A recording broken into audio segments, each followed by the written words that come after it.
दवाखान्यात भरती करण्याच्या प्रक्रियेमध्ये होते त्या 3 लोकांनी देखील सांगितलेलं आहे की उमेश आहेरेचा दवाखान्यात भरती करण्याविषयी काही संबंध नाही।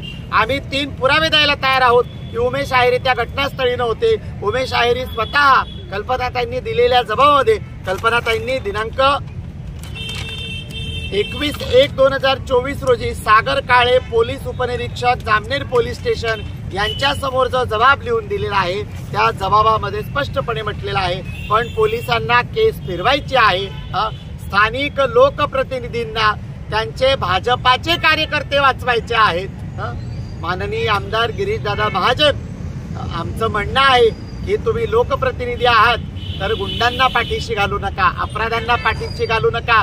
सर्वसामान्य कुटुंबातली हातावर पोट भरणाऱ्या कल्पनाताई या बौद्ध समाजातून येतात तर तिथे असलेल्या गरीब बौद्ध समाजातल्या व्यक्तीवर अन्याय होईल अशा पद्धतीचा हातखंडा वापरून पोलीस प्रशासनावर दबाव निर्माण करू नका आणि गुन्हे दाखल केले नाही पाहिजे यासाठी तुम्ही कुठल्याही प्रकारे हस्तक्षेप करू नका। आमचं म्हणणं आहे की FIR दाखल झाली पाहिजे।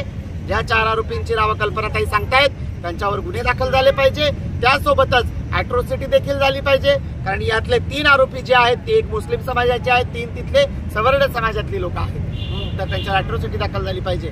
त्यासोबत आमची अतिरिक्त एक मागणी अजून आहे की या सगळ्या प्रक्रियेमध्ये जे दिरंगाई करतायत तिथे असलेले PI किरण शिंदे यांच्यावर देखील दिरंगाई कायद्यानुसार आणि ॲट्रॉसिटी कायद्यानुसार गुन्हा नोंदवून घेण्यासाठी निष्काळजीपणा करणं आणि दिरंगाई करणं म्हणून त्यांचं देखील निलंबन झालं पाहिजे। आता या सगळ्या कारवाई होतील त्यावेळी आमचं आंदोलन मागे हटणार आहे।